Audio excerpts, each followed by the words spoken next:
এবার দুদকের জালে সাবেক রাষ্ট্রপতি আব্দুল হামিদ। রাজধানী নিকুঞ্জে তার বাসভবন এলাকায় সৌন্দর্য বর্ধনের নামে রাষ্ট্রের ২৪ কোটি টাকা ক্ষতির অভিযোগে অনুসন্ধান শুরু করেছে কমিশন। দেখা হচ্ছে অবৈধ সম্পদ আছে কিনা সেটাও। বাংলাদেশের ইতিহাসে রাষ্ট্রপতি এরশাদের পর আব্দুল হামিদের বিরুদ্ধে ব্যবস্থা নিচ্ছে দুদক। রিপোর্টে জানাচ্ছেন মাহবুব কবির চপল।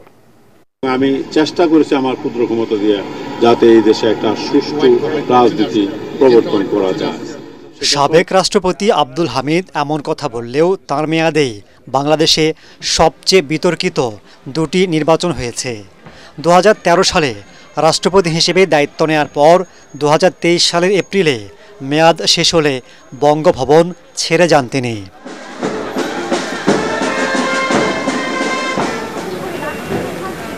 ওঠেন রাজধানীর নিকুঞ্জে নিজের ৩ তলা ডুপ্লেক্স বাসায়, যেটার প্লট রাজুক থেকে বরাদ্দ নিয়েছিলেন তিনি।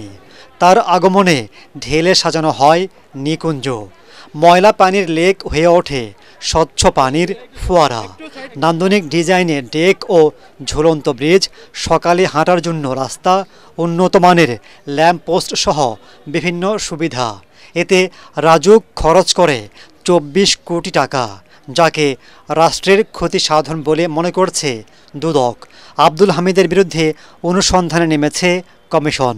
অভিযোগ সংশ্লিষ্ট জনাব আব্দুল হামিদ সাবেক রাষ্ট্রপতি, গণপ্রজাতন্ত্রী বাংলাদেশ এবং অন্যান্যদের বিরুদ্ধে রাষ্ট্রপতি থাকাকালে ব্যক্তিগত সুখ বিলাসের জন্য ক্ষমতার অপব্যবহারের মাধ্যমে নিকুঞ্জ এক আবাসিক এলাকায় সাজসজ্জা এবং সৌন্দর্য বর্ধন প্রকল্প বাবদ রাষ্ট্রের ২৪ কোটি টাকা ক্ষতি এবং অবৈধ সম্পদের অর্জনের অভিযোগের বিষয়ে অনুসন্ধানের সিদ্ধান্ত গৃহীত হয়েছে।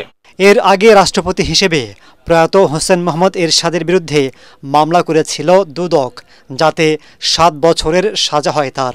দুদক বলছে, রাজনৈতিক কারণে নয়, সুনির্দিষ্ট অভিযোগের ভিত্তিতেই আব্দুল হামিদের বিরুদ্ধে অনুসন্ধান শুরু হয়েছে।